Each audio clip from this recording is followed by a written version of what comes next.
Right, we're going to go through some stuff on Deathwatch beetle, and the most important part of it is the diagnostics. So I'm just going to show you a little bit of a weird one I've seen a few times now, but at the end of the video I'm going to go through some of my surveying techniques and some of the stuff you can do if you think you've got a Deathwatch beetle infestation. Some good practice. See you in a bit. Right, we're at a property today and they got suspected active Deathwatch infestation. I'm just going to show you here so you can see you've got a load of bun-shaped pellets there, which is from the old Deathwatch beetle, and you've also up here you've got a lot of frass just from lictus as well. But there's obviously something going on there, but if you actually sit and observe you can actually watch. I don't know how well you can see it, but you've got a lot of,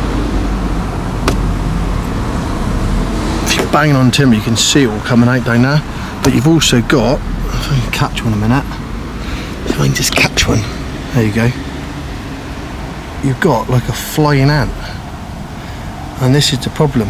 So these little ants, they're carrying this little white stuff, I don't know what it is, some sort of food. You can just see it in his mouth there, it's obviously into the timber.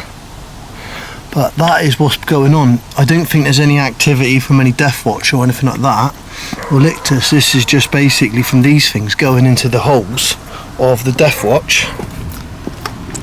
As you can see, there's a bloody lot of them going in there. But all this looks pretty much historic on there. Nothing seems damp or nothing, but I don't know if you can just see them ones on there. They're actually like carrying, I don't know what it is, it's some like white stuff.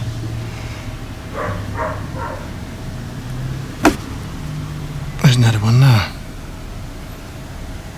It's just like a small flying ant. But there we go, another little weird and interesting one today.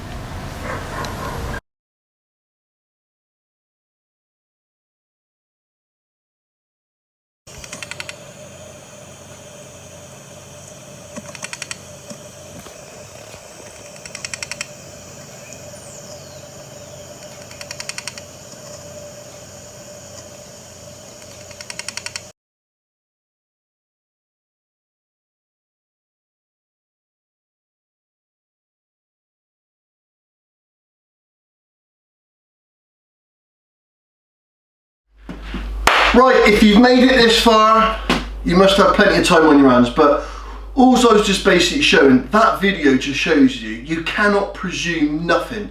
So, you know, you go there, you've got to keep that head on and think it could be something else. That's a clear indication just sitting there and watching. To be fair, I have seen similar stuff to this before, so you've got to be very careful.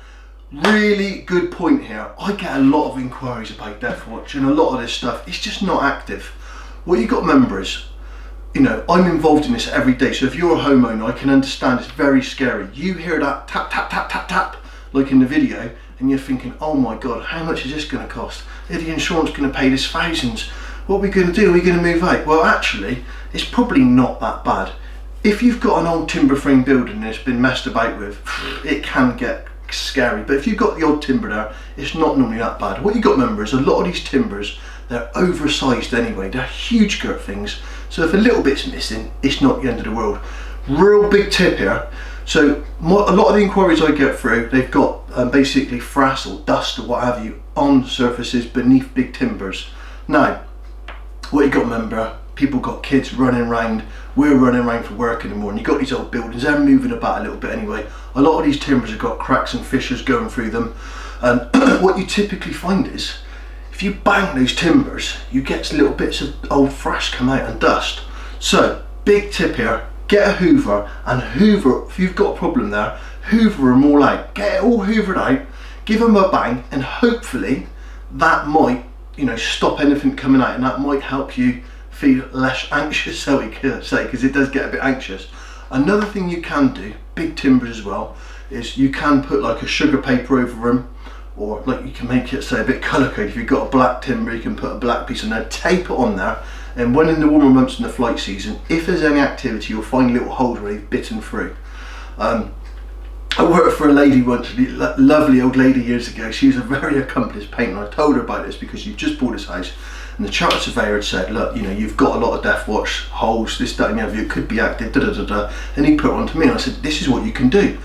And she, I have got the picture somewhere, I have to find it. She painted these pieces of paper, and you'd never even known it actually looked brilliant on there. But good thing was, there was no activity there. So, Deathwatch beetle, so she saved a few quid. Deathwatch beetle love moisture. So if you've got an older building, you need to keep it dry. So gutters, all the rainwater goods, make sure there's no penetrating damp from any dodgy old painting or any detailing, what have you. Get out there when it's hammering down with an umbrella, grab a beer, a bottle of wine or whatever, and just watch that building, because it will tell you what is going on. Now, what you can also do is use a homeowner, go onto eBay, buy yourself a cheap damp meter for a tenner, they're all pretty much the same on that sort of stuff. Stick it into the barren end timbers. So when you've got the wall there, get in as close as you can there, not in the middle of the room here, get in right on the outside, and you can step back and take some readings along there. Normally if you've got something active, you probably have a bit of moisture there. If you're a building surveyor, these are hammer probes, so these are connected to a damp meter. You can get straight in, so you can get right into the timber end as well. They're also good as well for checking moisture content of timbers. If you've got floorboards and you're in the room above, you can literally put between the gaps, straight in. Be very careful of wires and pipes though, for obvious reasons. Sorry about that, I'm a bit on eBay. Another thing you can do, there are some really expensive resistant drills, and they produce a graph. I'm probably not going to go, so I didn't really use them enough, to be honest with you. I have enough cool for it. But what you can actually do is get a long thin drill bit, put it onto a drill, and basically drill it into the edge of the timber, up into the wall, and you can actually feel resistance. You can do that by drilling from yourself with your hand. And what you're looking for is it to be hard all the time. If it's going through and goes, you've probably got a bit of void in there, and you may have an issue, maybe need further investigation. So what you've got to think of, if you have got a bit of a wet barren end timber, you can dry it down by fixing the problem outside. If you're doing a bit of a renovation or what have you, perhaps you might want to dry it down a bit faster with some drying equipment. We've got some really good stuff now where we can actually take moisture readings with pins, like damp meters, and basically it's all controlled off the computer. So if it's drying too quick, we can stop it. I was involved in projects before, so if you're doing a massive renovation, there's been a lot of water going through, long-term infestation and what have you, and you need to get this project done a bit quicker, shall we say. You can remove some of the masonry around the timber, check it, and you can obviously get it to dry down a lot quicker. So I'm not saying everyone would do that, but depending on what project you're on. So good diagnostics. Obviously down by me in the southwest, there's a lot of problems with Deathwatch compared to up north. Probably because it's a little bit warmer, but there's a village down by me, Steeple Ashton, a lot of timber frames, you know, that is where I've seen a lot of it.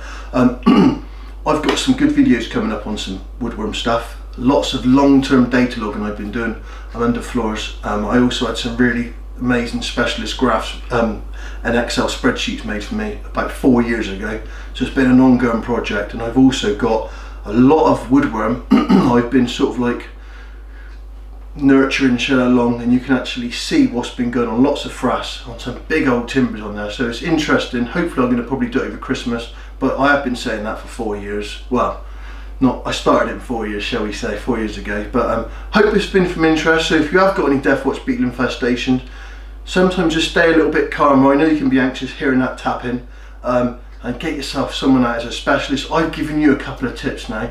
Put them to good use before you call anybody out, because it may save you a few quid. Any questions, drop in the comments below and go from there. Thanks for watching. See you soon.